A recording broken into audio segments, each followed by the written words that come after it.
Hello నమస్తే, welcome back to my channel AS vlogs. It's me Ayesha. ఎలా ఉన్నారండి అందరూ? నాతో కామెంట్ సెక్షన్లో షేర్ చేసుకోవడం అస్సలు మర్చిపోద్దు. ఇవాళ వీడియోకి వస్తే first day of schools open already 1 week అవుతుంటే ఇప్పుడు పోస్ట్ చేస్తున్నాను ఏంటి అనుకుంటున్నారా? సారీ అండి, కొంచెం లేట్ అయ్యింది. ఎందుకంటే మా చిన్నోడితో అస్సలు కుదరట్లేదు, సో అందుకని కొంచెం లేట్ అయింది. స్కూల్ ఫస్ట్ డే కదండి, చూసారా ఎంత బాగా డెకరేట్ చేసి ఉంచారో. ఎందుకంటే పిల్లలు కొంచెం ఆనందంగా రావాలిగా, అందుకు. ఫస్ట్ డే స్కూల్ అంటే హ్యాపీగా వెళ్ళే పిల్లల్ని చూశాను, అలాగే ఏడ్చుకుంటూ వెళ్ళే పిల్లల్ని చూశాను. అదిగో చూడండి మీరు కూడా. కోర్స్ ఇన్ని రోజుల హాలిడేస్ తర్వాత స్కూల్కి రావాలంటే ఆ మాత్రం ఇబ్బంది అయితే పడతారులేండి. కానీ మా వాడు చూసారా ఎందుకు అంత హుషారుగా వెళ్ళిపోతున్నాడో.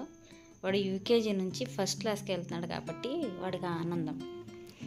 ఇదంతా యూకేజీ అనమాట. యూకేజీ సెక్షన్ నుంచి వాడు పాపం ఫస్ట్ క్లాస్కి వెళ్ళే ఆనందంలో హ్యాపీగా వెళ్ళిపోతున్నాడు అనమాట. లేదంటే వాడు కూడా అలాగే ఏడుస్తాడులేండి. ఇదే ఫస్ట్ డే కదా, 1 వీక్ తర్వాత కూడా చూడాలి ఇలాగే వెళ్తాడో లేదో అనేది. వాడిని క్లాస్లోకి పంపించి మేము తిరిగి వచ్చేటప్పుడు కూడా మీ పాప ఏడుస్తూనే ఉంది.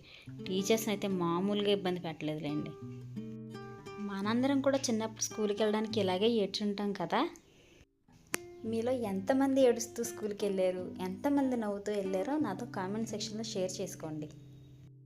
హోంవర్క్స్ ఇచ్చే వరకు స్కూల్ ఆనందంగానే ఉంటుందిలేండి. హోంవర్క్స్ ఇచ్చిన తర్వాత స్కూల్కి వెళ్ళాలంటే ఇబ్బందిగా ఉంటుంది. స్కూల్లో దింపినప్పుడు బాగానే ఉంది, కానీ తిరిగి వాడిని తీసుకొచ్చేటప్పుడు మాత్రం నాకు చాలా ఇబ్బంది ఎదురైందండి. ఎందుకంటే ఇప్పటి వరకు ఎల్కేజీ యూకేజీలోనే కదా ఎదురుగానే కనిపించేవాడు. ఇప్పుడు ఫస్ట్ క్లాస్ కదా, ప్రమోట్ అయ్యి లోపలికి వెళ్ళాడుగా, దానికి కొంచెం టైం పట్టిందండి. అదిగో ఆ లోపల నుంచే తీసుకురావాలి వాడిని. అక్కడి నుంచి తీసుకురావాలంటే కనీసం నాకు 20 నిమిషాలు అయితే టైం పట్టిందండి. స్కూల్ గ్రౌండ్లో అయితే ఇలా భగవద్గీత, ఖురాన్, బైబిల్ ఇవన్నీ పెట్టుంచారండి. ఈ స్కూల్లో మాత్రం ప్రతి పండగని చాలా బాగా సెలబ్రేట్ చేస్తారు, ఆఖరికి ఓనంతో సహా. మీకు ముందు ఆ వీడియోలు కూడా చూపిస్తాను, చూద్దురు. చాలాసేపటి నా నిరీక్షణ తర్వాత టింకుగాడు అయితే వస్తున్నాడు చూడండి. అదిగో ఎంత హ్యాపీగా వస్తున్నాడు, ఎందుకంటే బెలూన్ ఇచ్చారు కాబట్టి.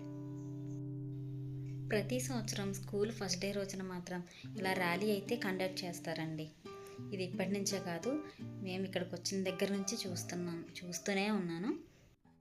ప్రతి సంవత్సరం కూడా ఫస్ట్ డే రోజు మాత్రం ఇలా ర్యాలీ అయితే కంపల్సరీ జరుగుతుంది. మా బాబు స్కూల్లో ఉన్నప్పుడే కాదు, వాడిని స్కూల్లో జాయిన్ చేయకముందు నుంచి కూడా మేము ఈ ర్యాలీని చూస్తూనే ఉన్నాం. ఎందుకంటే స్కూల్ మాకు దగ్గరలోనే ఉంటుంది కాబట్టి పిల్లలందరూ చాలా హుషారుగా పార్టిసిపేట్ చేస్తారు దీంట్లో.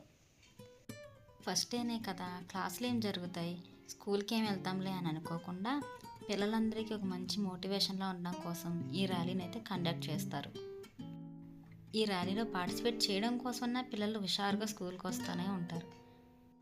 5th to 10th వరకు పిల్లలందరూ ఈ ర్యాలీలో పార్టిసిపేట్ చేస్తూ ఉంటారండి. ఈవెంట్స్ కానీ ఫెస్టివల్స్ కానీ స్కూల్లో మాత్రం చాలా బాగా కండక్ట్ చేస్తారండి. ఇదే కాకుండా లాస్ట్ పేరెంట్స్ డే రోజున మాత్రం ఎన్ని వర్కింగ్ డేస్ అయితే ఉన్నాయో స్కూల్కి అన్ని ప్రజెంటేషన్ ఉన్న పిల్లలకి అప్రిషియేషన్ సర్టిఫికెట్ కూడా ఇస్తారు. ఈ 1500 మంది పిల్లల్లో ఒక 100-150 మంది పిల్లలు మాత్రం కంపల్సరీ అప్రిషియేషన్ సర్టిఫికెట్ని అయితే పొందుతారు. టింకుగాడు కూడా దానికి కోసం ట్రైన్లోనే ఉన్నాడు, చూద్దాం ఏం చేస్తాడో ఇయర్. అలా అప్రిషియేషన్ సర్టిఫికెట్ ఇవ్వడం వల్ల పిల్లలు కొంచెం మోటివేట్ అవుతారండి. ఒకరిని చూసి ఒకరు స్కూల్కి మానకుండా వెళ్ళాలన్న ఉద్దేశం కూడా పిల్లల్లో బాగా పెరుగుతుంది. స్కూల్కి మానకుండా వెళ్ళారు అంటే ఆటోమేటిక్గా వాళ్ళ చదువు సూపర్గానే ఉంటుంది.